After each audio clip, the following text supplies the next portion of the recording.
How you guys and girls doing today? Blackboy Gaming here, and today we're going to be talking about Season 5. What were your results? Let's do it. Young Savage, why you trapping so hard? Why these niggas capping so hard? Why you got a 12-car garage? Why you pulling out? How y'all doing? Like I always say, I appreciate every single one of y'all top of my videos. Y'all just aren't subscribers or viewers to our family, and I appreciate it. And if you're new to my channel, please make sure to subscribe and like. With that being said, let's get straight into this recap. So y'all, as always, y'all know it's a tradition on the channel. The new season starts tomorrow, and I wanted to know, how is your season 5 like? Now, we all know, for the majority of us, by far, this season has been the worst in terms of toxicity, ragers, leavers, quitters, disconnectors, people choosing, heroes that they're not choosing on, that they're choosing on purpose. Like, I'm not saying, choosing a Hanzo or a Torbjorn or a Bastion and stuff like that and then trying. There's a difference. Just because you think somebody isn't trying, or just because you think someone's throwing, doesn't mean they're throwing. And, just because someone chooses a Hanzo or a Bastion, it could work. You just never know. I've seen, this is Overwatch, y'all. I've seen some crazy stuff work when it shouldn't have, but I'm talking about intentionally throwing and stuff like that. And, I never know. The reason why I like to make this video is like to ask, what has y'all season been like? Some of y'all, this could have been your best season yet. This could be one of the seasons when you didn't run into any people, and you had you could have got a new season high. You could have got 2 ranks up. You could have had a bad season. Let me know if you had a bad season. Did you go 2 ranks down because of the toxicity? Did you just give up on Overwatch altogether? I'm gonna break it down what happened to me, y'all. So pretty much, y'all, and just a side note, y'all, I'm honestly thinking about using Hanzo. I like Hanzo. Like, of course, I'd switch when needed. I'm not gonna go in as Hanzo, die for half the match and say, okay, and now I'll switch. I know, but I'm liking Hanzo. But anyway, this season for me, y'all, has been literally on and off. I know I made a promise to myself that I would get to master this season, and I broke that promise, and I apologize for that, y'all. But when the ragers and disconnectors just came up out of nowhere and just 1 second everything was fine, at the beginning, and then just out of nowhere I'm telling y'all, that throw for Defran thing, people keep on asking me, why are you mentioning that?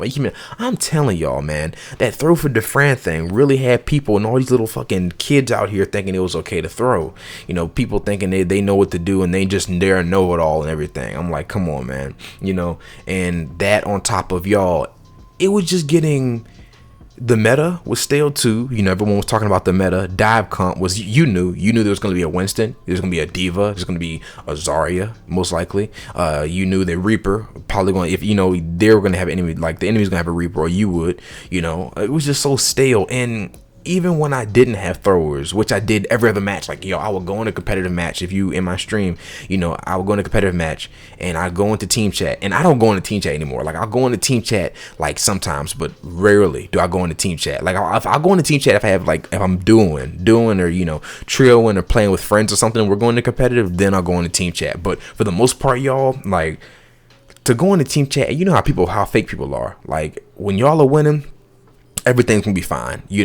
It's CP, of course. Now this season it's gonna be best out of 3, so you don't have to win 3, you don't have to win 2. But for example, for season 5, y'all 2-0, everyone's communicating and talking, everything's fine, and then they make a 2-round comeback, and now it's 2-2. That's when the toxicity comes out. That's when people's real face starts to show, and you stupid bitch, oh nigger, get off, nigger bitch. And I'm like, okay, so to avoid that toxicity altogether, y'all, I'll go into team chat, but rarely. Back to what I was saying, y'all, this season for me, even when I didn't have throwers, I was just getting tired of seeing the same thing in every game, and not being necessarily forced to play Reaper or forced to play a tank and things like that, but adding on to that, it was just it was a win-loss, and that got boring. I remember in these previous seasons, I used to go on just either win streaks, loss streaks, draw streaks, now, because it was random hero. Now it's just a matter of, literally for season 5, it's just a matter of who has a team that's going to coordinate versus who has the thrower, or who has tank experience. Since it was pretty much a dive meta, and you knew that there were going to be at least 2 tanks, who had better experience with Zarya? and Winston. Who could bubble who in time? Who knew how to use Winston more effectively and go after the healers? Who knew how to use Zarya and bubble the correct teammates, and so on and so forth. And you know, sometimes you would get a team that had like tank mains, and you were like, oh shit, we got this in the bag. Then sometimes you would have all healer mains, and it's like, oh well, GG, and you just knew it was over. And I mean, y'all, like that added on to, like I said, just over and over constantly, win, loss, toxic thrower, win, lever, win, loss, you know, rager, disconnector, win, you know, toxic chat, toxic team. You know, this season, I've had more, I can honestly say, I've had more games of toxicity than any other season combined. Like, I have had more games, like, you know, them games, have you ever been in them games, y'all, like when it'll get so bad that somebody will quit out on your team and everybody else will just say, okay, well, after the time limit's up, I'm quitting out too.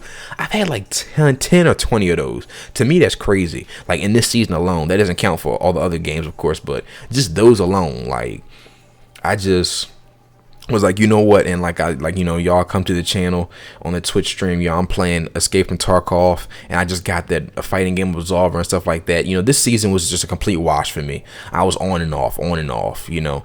If I didn't have anything else to do, that's when I was playing Overwatch. I would go on my Smurf account, you know, and just play. My main account decayed back to 3K. My Smurf guy was higher than my main when I ended.